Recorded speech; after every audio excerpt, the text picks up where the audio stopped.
Boa noite, meus irmãos. Boa noite. Bem-vindos à casa do Senhor. Convido vocês para tomarem um assento, por gentileza.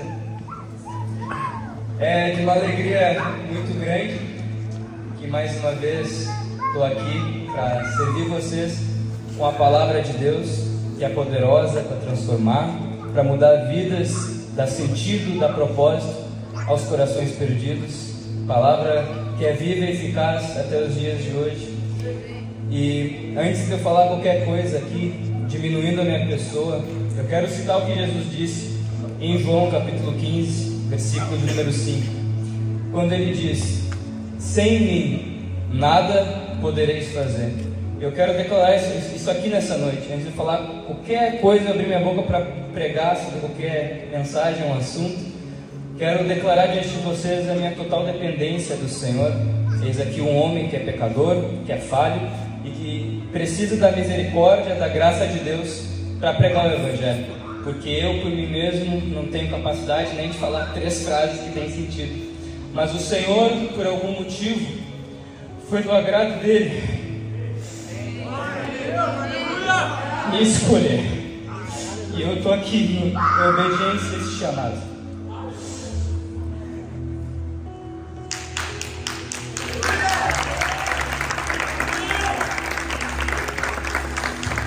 Esse foro, irmãos, não é um foro de angústia, não é um foro de tristeza.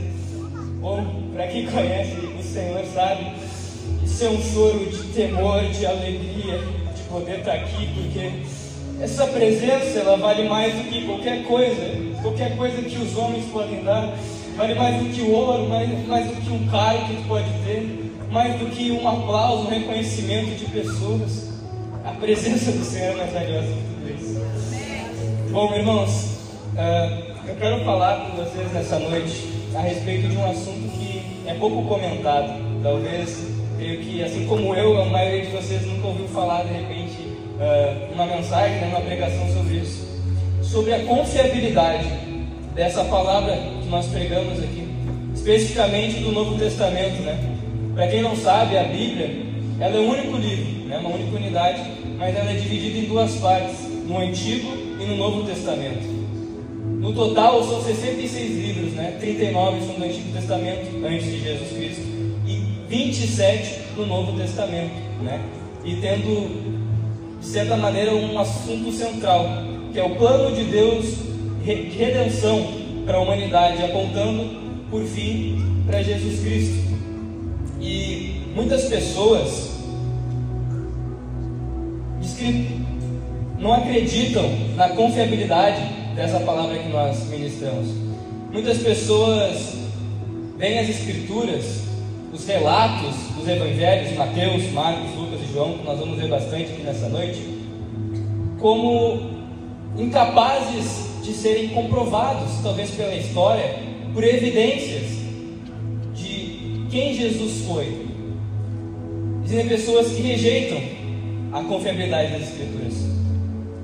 Mas, por outro lado, existem pessoas que creem nas Escrituras e que elas são inspiradas por Deus, que relatam, assim como eu posso dizer, que ao encontrar essa palavra, ao experimentar desse pão, dessa água, tem preenchido, né, o nosso coração, milhares de pessoas, e vidas têm sido transformadas, impactadas totalmente, ao ponto de que Jesus, ele pega o mais vil pecador, a pessoa mais improvável, e transforma num instrumento da sua graça.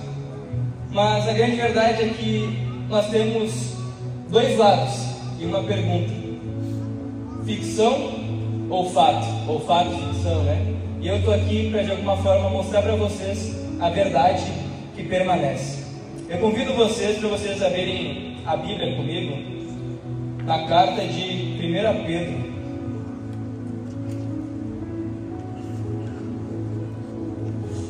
1 Pedro, vamos ver o capítulo 3, versículo de número 15.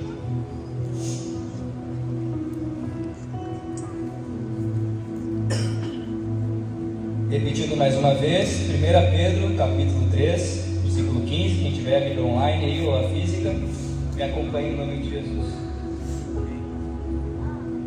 Está escrito assim: antes, santifiquem Cristo como Senhor em seu coração. Estejam sempre preparados para responder a qualquer pessoa que pedir a razão da esperança que há em vocês. Aqui, através desse texto, nós conseguimos perceber que Pedro, ao instruir a igreja da Ásia Menor, ele está dando uma responsabilidade para o povo de Deus, para os cristãos, para aqueles que, em primeiro lugar, como ele disse, santificaram Cristo como Senhor em seus corações, que creram que Jesus Cristo, ele é o Filho enviado de Deus que tira o pecado do mundo.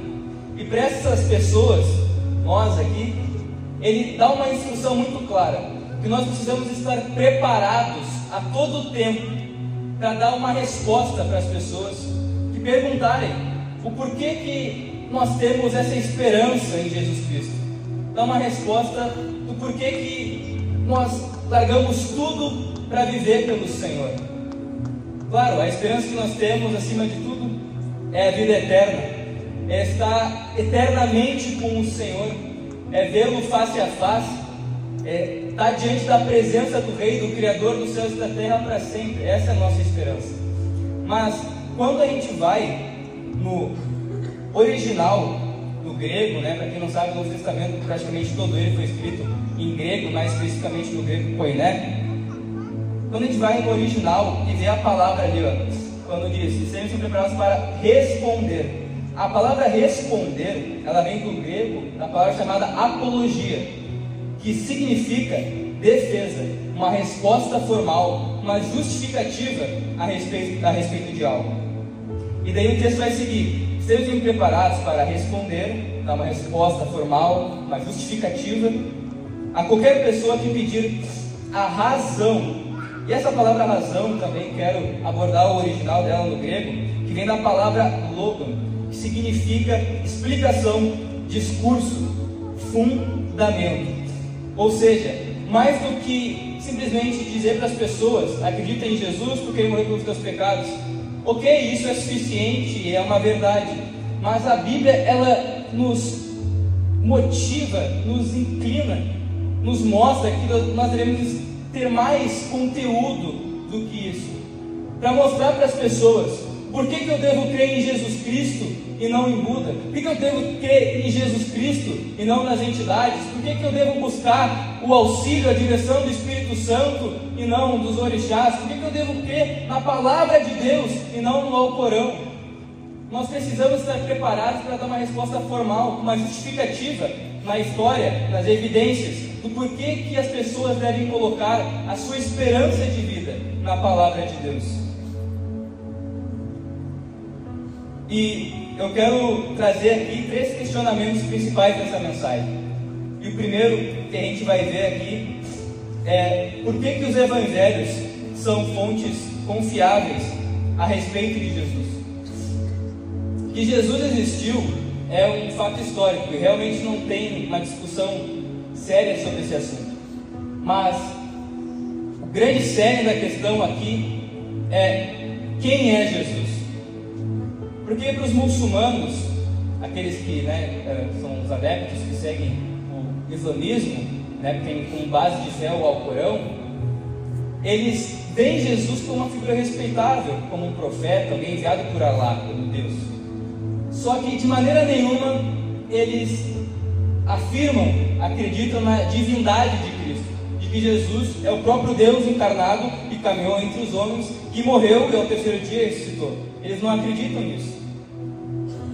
Para o judaísmo, por exemplo, Jesus Cristo, ele foi um mestre, um rabino, como eles falam, talvez um profeta, mas de nenhuma maneira eles afirmam, não confessam que Jesus Cristo, ele é Deus. Para os ateus, aqueles que não acreditam em Deus, ou para os agnósticos, que são as pessoas que dizem que não tem como saber se existe, nem se não existe Deus, Jesus para eles foi um líder religioso, um cara carismático, que falou sobre uma mensagem de bem, um tipo de revolucionador. Mas já para nós, para os cristãos, para a igreja, é totalmente diferente. Porque nos evangelhos, principalmente quando a gente abre ali em João capítulo 1, dá uma base bíblica bem clara de que Jesus Cristo, ele não foi somente um líder, não foi somente um tipo de revolucionário, um profeta, mas o próprio Deus. Porque eu vou até abrir aqui com vocês, nem ia ler, mas olha só o que está escrito lá em João 1. João 1, capítulo 1.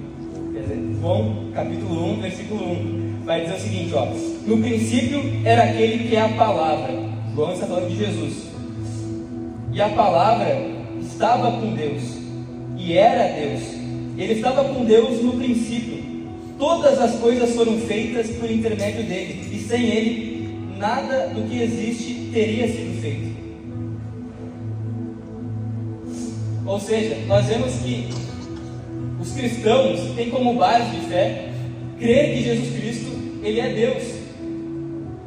E eu estou aqui para te mostrar o porquê que essa ideia que os evangelhos trazem é uma ideia confiável. Com base num consenso entre os estudiosos contemporâneos, da atualidade, diferente da ordem que está na Bíblia, se for a Bíblia do Novo Testamento, tu vai ver primeiro Evangelho, biografia a respeito da vida de Jesus, dos seus ensinamentos, da sua morte, da ressurreição. É o livro de Mateus, depois segue Marcos, Lucas e termina então com João. Mas, de acordo com os estudos mais contemporâneos, as pessoas credibilizam a Marcos, o evangelho mais antigo, ou seja, o primeiro a ser escrito, datado por volta do ano 70 depois de Cristo, levando em consideração que Jesus Cristo ele morreu no ano 30, isso são 40 anos depois da morte de Jesus, esse evangelho foi escrito. E a maior, como posso dizer assim, que favorece a confiabilidade dos evangelhos é a base do testemunho ocular. O que é o testemunho ocular, de repente, para quem não sabe? Por exemplo, o testemunho ocular do meu nascimento foi o médico, a minha mãe que me gerou, obviamente, os enfermeiros e enfermeiras, as pessoas que viram eu nascer podem pegar e dizer, realmente Samuel está no hospital, tal dia, tal horário, tal data, de tal maneira, um parto normal ou de uma cesárea, ele nasceu. E as pessoas que viram tudo isso acontecendo, que estavam ali acompanhando, são as testemunhas oculares, pessoas que viram um fato, um acontecimento acontecer, E com base no testemunho ocular de Pedro, Marcos ele escreve o seu evangelho. E nós sabemos disso através de um relato histórico, ou seja, que está fora da Bíblia, através de um homem chamado Papias de Hierápolis. Ele foi um bispo, que é praticamente a mesma coisa que um pastor, no início do século II, no ano 125 depois de Cristo aproximadamente. Hierápolis era uma cidade da antiga, que a gente conhece hoje como Ásia Menor. E ele fala uma coisa a respeito da formatação, de como foi feito o Evangelho de Marcos. Ele diz o seguinte: Marcos, discípulo e intérprete de Pedro, escreveu com fidelidade tudo o que lembrava do Senhor. Ele não registrou os ensinamentos em ordem, porque não tinha ouvido o Senhor pessoalmente, mas apenas acompanhou Pedro. Assim, escreveu exatamente como Pedro lhe transmitia, sem omitir nada do que ouvia, mas também sem seguir uma ordem específica dos acontecimentos. Creio que todo mundo vai concordar comigo que quanto mais perto está uma pessoa de ver algo acontecendo, ela tem mais credibilidade para falar. Por exemplo, o irmão aqui que está do meu lado, ele tem mais credibilidade para falar sobre os movimentos que eu estou fazendo aqui do que vocês que estão aí olhando de outro ângulo. E da mesma maneira é os evangelhos. Marcos, ele não foi alguém que andou com Jesus como nós vimos aqui. Ele não viu com os próprios olhos os milagres, as maravilhas, a morte, a ressurreição de Cristo. Mas Marcos escreveu com base na testemunha totalmente confiável, que é Pedro. E Pedro, ele estava no círculo íntimo de Jesus Cristo, juntamente com João e Tiago.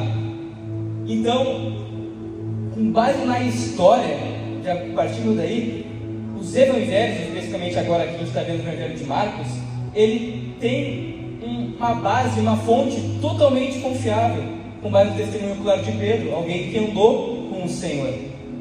E essa proximidade de Marcos com Pedro é confirmada na Bíblia. Se vocês forem ver lá em 1 Pedro, capítulo 5, versículo 13, Pedro vai se direcionar a Marcos dizendo: meu filho amado, mostrando-se que eles eram próximos e que de fato Marcos era discípulo de Pedro.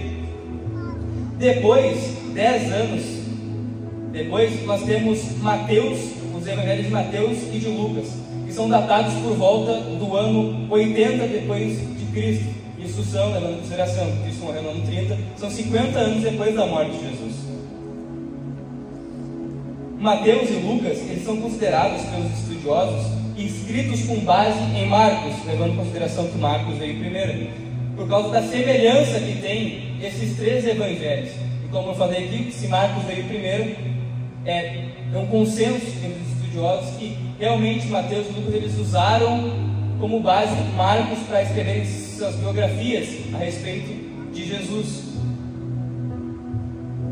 Em relação a Mateus, Mateus era um dos 12 discípulos de Jesus, ou seja, com base no testemunho ocular, ele era alguém muito confiável, porque diferente até mesmo de Marcos, ele foi uma testemunha direta, porque ele andou com o Senhor, ele viu os milagres do Senhor, ele foi um dos 12 discípulos do Senhor. Então temos aqui uma pessoa que viu de primeira mão. Lembra do exemplo do nascimento? É como se fosse um médico, alguém que estava vendo ali o nascimento do Samuel acontecer. Assim foi Mateus. E a respeito do Mateus, a gente também tem um comentário do mesmo homem que eu citei aqui, do Papias de Herápolis, quando ele diz: Mateus reuniu os oráculos, que significam os ditos, ali as palavras do Senhor, na língua hebraica, e cada um os interpretava como podia.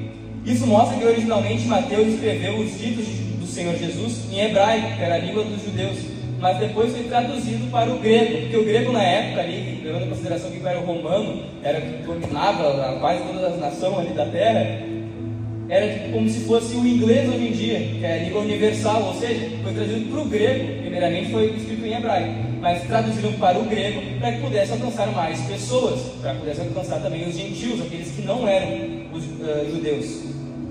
A respeito do Evangelho de Lucas é ainda mais interessante, porque Lucas, como um historiador nato, ele fala de como que ele juntou esses documentos históricos para formular essa biografia, esse relato sobre a vida de Jesus.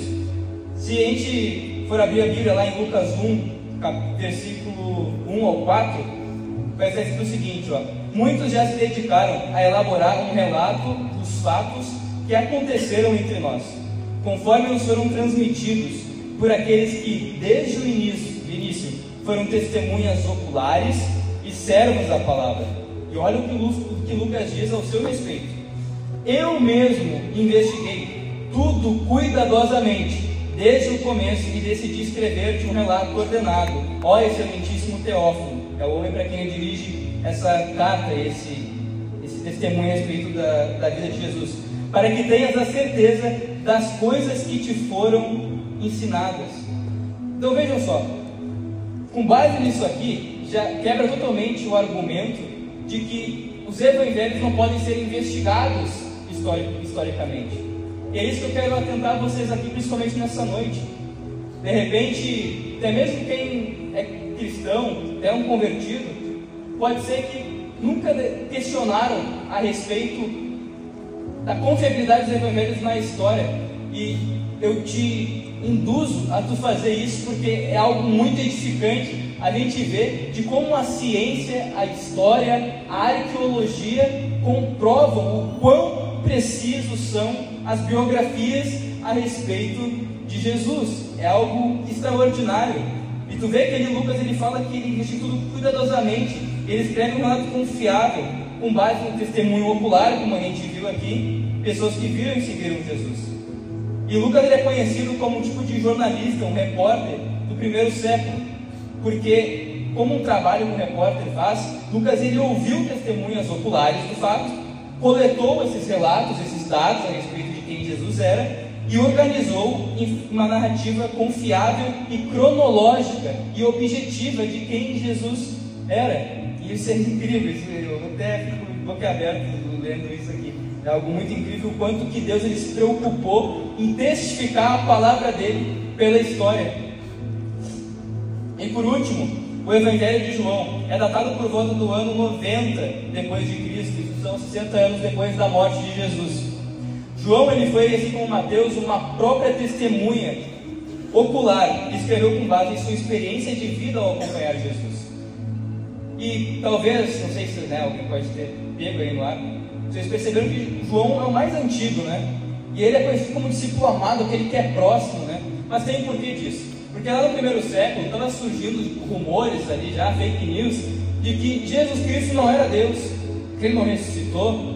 Então João, com a credibilidade que ele tinha de alguém que era muito próximo de Jesus, como eu falei, né? Junto com Pedro e Tiago, ele estava no círculo íntimo de Jesus, ele escreve o seu Evangelho, defendendo, assim dizer, dando mais ênfase na parte teológica de Deus, a respeito da natureza divina de Jesus, não somente de um homem de boas obras, mas do próprio Deus encarnado, que vem em carne e osso para morrer, para salvar a humanidade.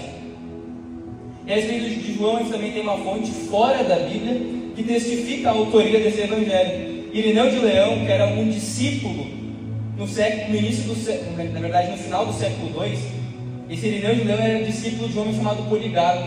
E esse Policarpo era discípulo de João. Ou seja, temos aqui um relato histórico de uma testemunha confiável, de alguém que ouviu aquele que era discípulo de João. E Irineu de Leão vai dizer o seguinte: João, o discípulo do Senhor, o mesmo que repousou sobre o seu peito, na mesa lá da Santa Ceia, também publicou o Evangelho enquanto residia, enquanto estava em Éfeso, na Ásia. Comparando o tempo entre o acontecimento e o registro histórico dos Evangelhos, a gente pode facilmente dizer que eles são como se fosse uma notícia de última hora. Quer ver uma coisa muito legal? Fazendo uma comparação. Não sei se, acho que todo mundo aqui alguma vez na escola ouviu falar, numa aula de história, sobre Alexandre o Grande, aquele grande rei macedônio e tudo mais. A obra mais confiável que nós temos de Alexandre o Grande foi escrita aproximadamente 400 anos depois da sua morte, por um homem chamado Ariano, que ele usou documentos, relatos de testemunhas oculares de Alexandre o Grande, mas esses documentos a gente nem tem acesso a eles mais. E mesmo assim, isso é ensinado nas escolas. Não estou falando contra, com certeza é confiável, deve ter um monte de fator aí científico para estudo para dizer que é confiável, mas o ponto que eu quero chegar é: se um relato que foi escrito 450 anos depois da vida de uma pessoa é tida como confiável, quanto mais os evangelhos, que o mais tardio é aproximadamente 60 anos depois da morte de Jesus, numa testemunha direta e num tempo próximo, onde que, se ele falasse algum tipo de mentira no acontecimento, ele ia cair na fake news, é mentira. Jesus ressuscitou, Jesus fez tal coisa, fez tal isso. Não fez nada, nem dá bola para esse cara, para o João. Mas pelo contrário, a palavra do Senhor permanece até hoje. A segunda pergunta que a gente tem que estar preparado como igreja para responder é a respeito de como eu sei que os textos, que o Novo Testamento, a palavra, o testemunho de Jesus Cristo, como a gente viu que é confiável, como é que eu posso saber que o que está escrito aqui agora, que eu tenho em mãos, que eu estou falando para vocês, é a mesma coisa que estava há 2000 anos atrás, no início da igreja? E a base, a principal resposta que a gente pode dar a respeito disso é a quantidade de cópias que o Novo Testamento tem. O Novo Testamento, não somente os Evangelhos, mas até lá Apocalipse, o último livro da Bíblia, tem aproximadamente 5.800 manuscritos, cópias, no original no grego, ou seja, o idioma original que foi escrito, sem contar as outras diversas que eu vou também comentar rapidamente aqui, dos outros idiomas, latim, enfim, outras línguas. E comparando o Novo Testamento novamente com outras obras, deixa eu explicar isso, pessoal. A quantidade de cópias é importante, porque é o seguinte: quando tu vai estudar, os caras que entendem bastante, eu não entendo, estou aqui só expondo o que o Senhor colocou no meu coração, claro que busquei, mas ainda é algo superficial, incrível que pareça. Mas sei lá, se o historiador ele vai querer descobrir se um texto, se um relato histórico é confiável, quanto mais cópias tem a respeito de uma obra, de um acontecimento, melhor é, porque eles podem pegar e comparar as cópias e ver se tem alguma diferença. E aí ele consegue catar rapidinho uma mentira. E comparando essa quantidade de cópias, por exemplo, a Ilíada de Homero, que é como se fosse a Bíblia dos antigos gregos, que fala ali sobre o cavalo de Troia, mas mistura ali algo mais místico, falando dos deuses gregos e tudo mais, foi escrita como data original no ano 800 antes de Cristo. E o documento, a cópia mais antiga que nós temos hoje em mãos, é do ano 400 antes de Cristo. Ou seja, o intervalo desde o original até a cópia mais antiga que nós temos hoje em mãos é de 400 anos. E, novamente, é tido como um relato, como uma fonte confiável, com 400 anos de diferença. E o número de manuscritos da Ilíada de Homero são 1800. São bastantes. Respeito esse cara aqui que todo mundo conhece, Platão, as obras de Platão, um filósofo, um pensador. Foi escrito essas obras, essas suas falas, ele escreveu em 380 a.C. aproximadamente. E a primeira cópia que nós temos a respeito das obras de Platão é do ano 900 depois de Cristo. Ou seja, isso é um intervalo de 1200 anos do original para a primeira cópia, ou seja, a cópia mais antiga que a gente consegue ter acesso. E mesmo assim, Platão é citado nas aulas de filosofia nas nossas escolas. Novamente, nada contra, mas é só mostrando, porque comparando agora com o Novo Testamento, a data original é entre 50 a 100 depois de Cristo. Né? Claro, não é só os evangelhos que eu falei, não. Simplesmente tem as cartas, as igrejas, e por fim o Apocalipse, né? E tudo isso foi escrito no período de 50 anos. E a primeira cópia que nós temos em mãos é uma parte do capítulo 18 de João, do papiro 52, do ano 125 depois de Cristo. Ou seja, aí o intervalo é aproximadamente de 25 a 50 anos do original para a cópia mais antiga que a gente tem acesso hoje. E o número de manuscritos, né, como eu falei ali, são mais de 5.800 e tem mais de 20 mil em outras línguas. E chegando, né, à conclusão a respeito disso, se alguém tem as obras, por exemplo, de Platão como algo confiável, quanto mais as biografias de Jesus, como é que elas não vão ser confiáveis? E Jesus Cristo, ele disse, né, em Mateus 24, versículo 35, céus e terra passarão, mas as minhas palavras, elas jamais passarão. A palavra do Senhor, ela permanece hoje, meu irmão, até agora, meus irmãos, ela permanece sendo verdadeira e sendo fiel ao original, porque a porcentagem de diferença, de discrepância, que podem pensar, de repente tem um monte de cópia, falou tudo isso e tudo mais, está aí, compararam lá, e qual foi a conclusão que chegaram? É confiável ou não é?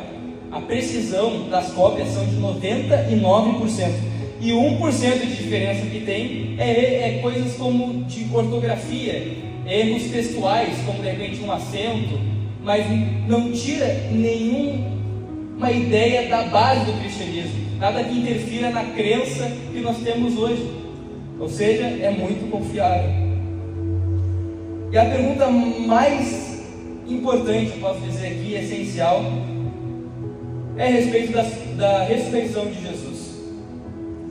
Como eu posso, Samuel, ter uma base histórica nas evidências de que Jesus Cristo ressuscitou? Isso é apenas uma questão de fé, de eu acredito ou não acredito?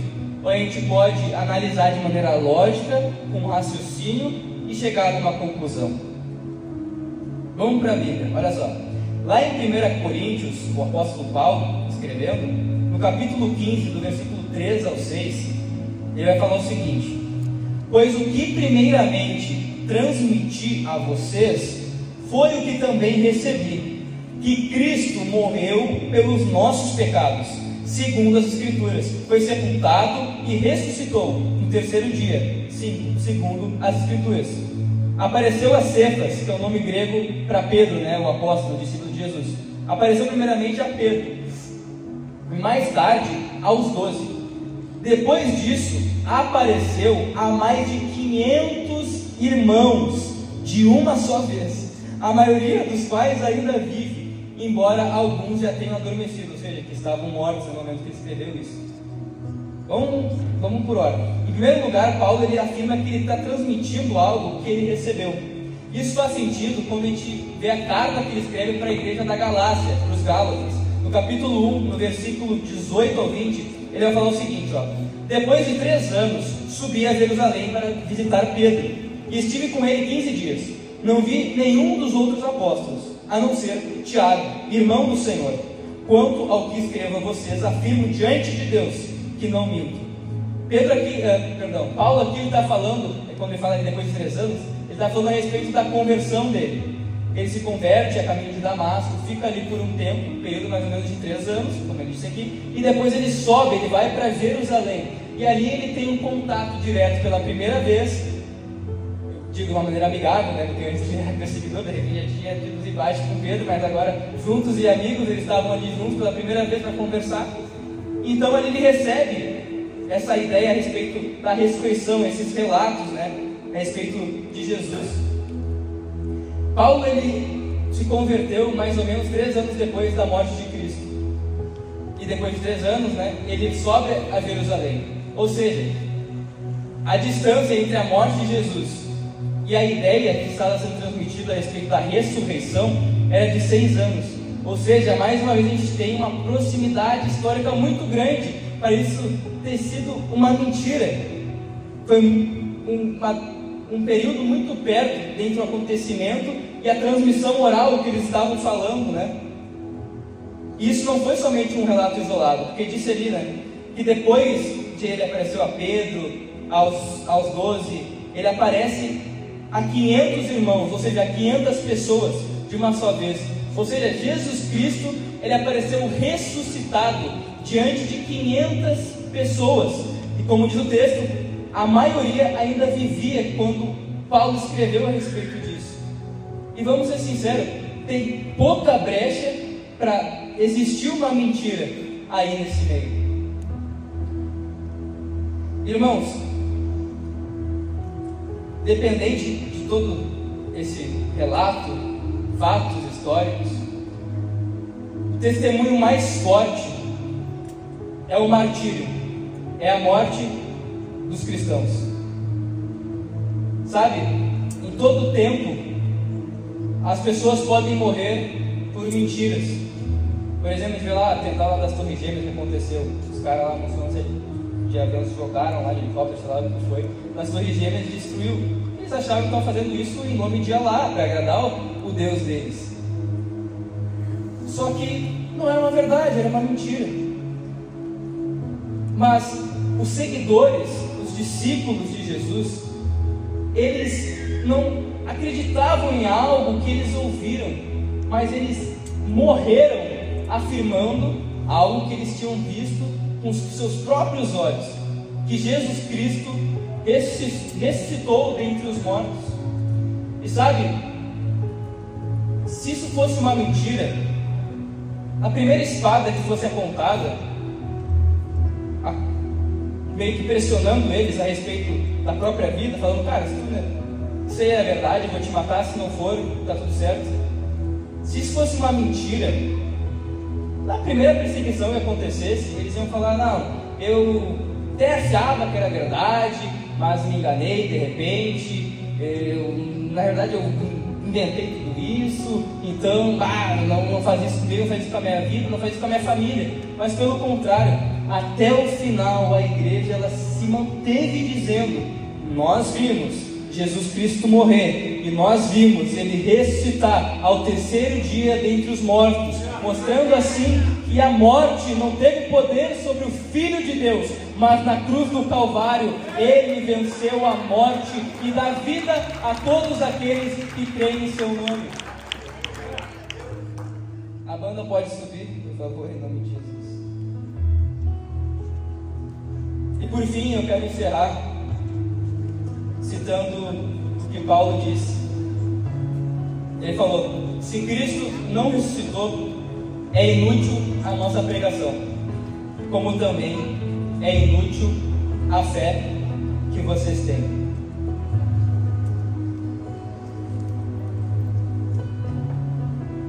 Meus irmãos, a ressurreição de Jesus Cristo um ato que é tão sobrenatural, se nós somos sinceros com nós mesmos e analisarmos as evidências, nós chegamos a uma conclusão lógica de que isso é uma realidade, não é uma ficção, mas que é um fato. Porque, como eu disse, eles permaneceram até o fim. E eu pergunto, o que os cristãos ganharam com isso? A não ser perseguição, sofrimento, rejeição. O que eles ganharam dizendo que Jesus Cristo ressuscitou dentre os mortos? O que eles ganharam? Não ganharam nada na vista dos homens, mas ganharam tudo que realmente importa. E como eu disse aqui no começo, a vida eterna com Deus.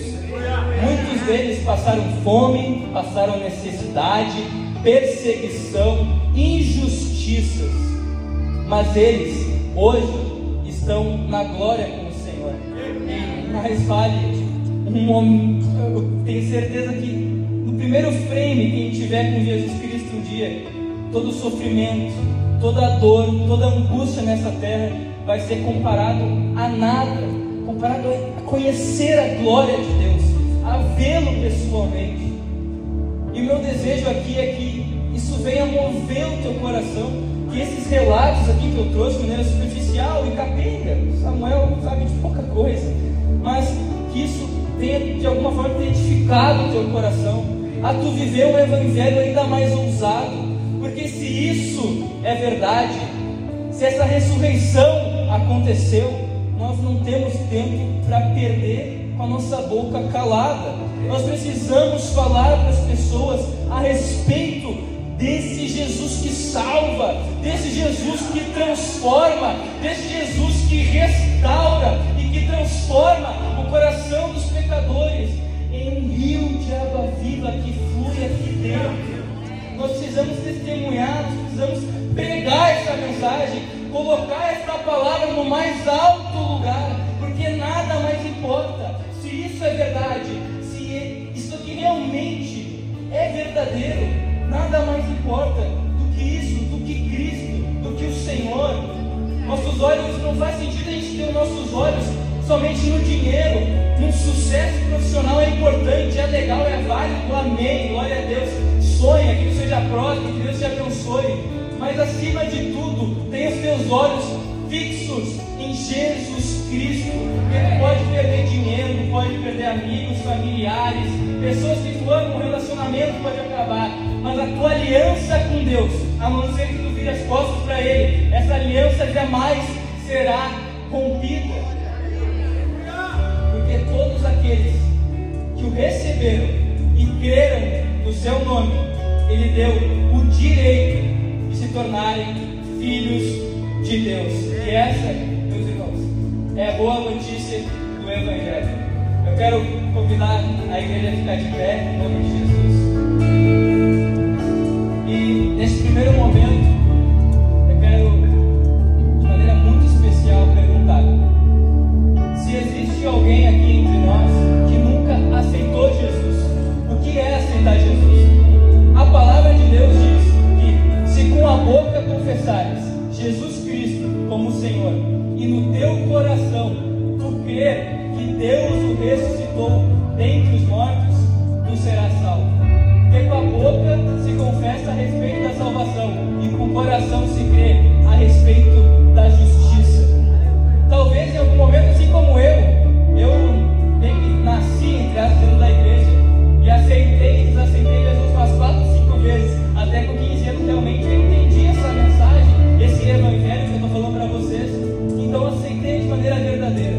Então, independente de repente alguma vez que já fez uma oração, Senhor, eu aceito, eu creio nisso e tudo mais, mas não foi de uma maneira genuína, de uma maneira verdadeira, eu te convido para tu vir aqui da frente e fazer essa oração aqui comigo. Tem alguém aqui que gostaria de aceitar Jesus Cristo como único e suficiente Salvador? Jesus, Ele disse: ide e pregue o Evangelho a todas as pessoas. Olha essa boa notícia. Quem crer e for batizado será salvo.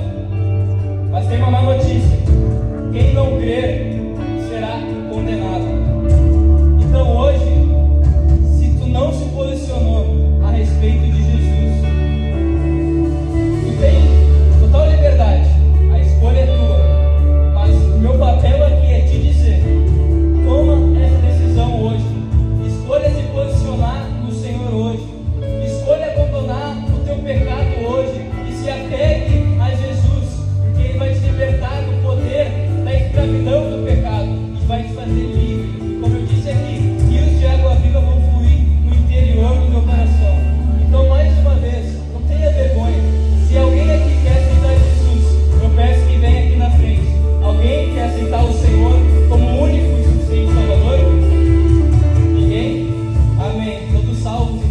para a glória de Deus. Irmãos, quero fazer então um segundo apelo.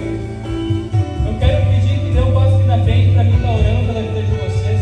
Aqueles que creem em Jesus, que têm a convicção de que Ele é o Senhor e que Ele é o único caminho, que Ele é a verdade, que Ele é a vida, que ninguém pode ir até Deus não ser por Ele, mas que de repente falta essa ousadia, esse amor genuíno e profundo para pregar a teus colegas de trabalho, a teus familiares, as pessoas aí pelas ruas, que Jesus Cristo, Ele é o Senhor e Salvador. Se tu sente no teu coração que essa palavra fez sentido em relação a isso, tu percebe que tu tem que se posicionar de uma maneira mais ousada, de repente na tua rede social, no ambiente que tu trabalha, dentro da tua família, eu peço que tu venha aqui para gente orarmos juntos. Se tu sente no teu coração de se posicionar em Deus, ser mais ousado no Senhor, é um desejo genuíno fazer conhecida essa palavra às pessoas, eu peço que vocês venham aqui, por favor, em nome de Jesus. Não percam essa oportunidade, não é porque eu quero ver o altar aqui na frente, todo mundo cheio, não. O pastor Ricardo vai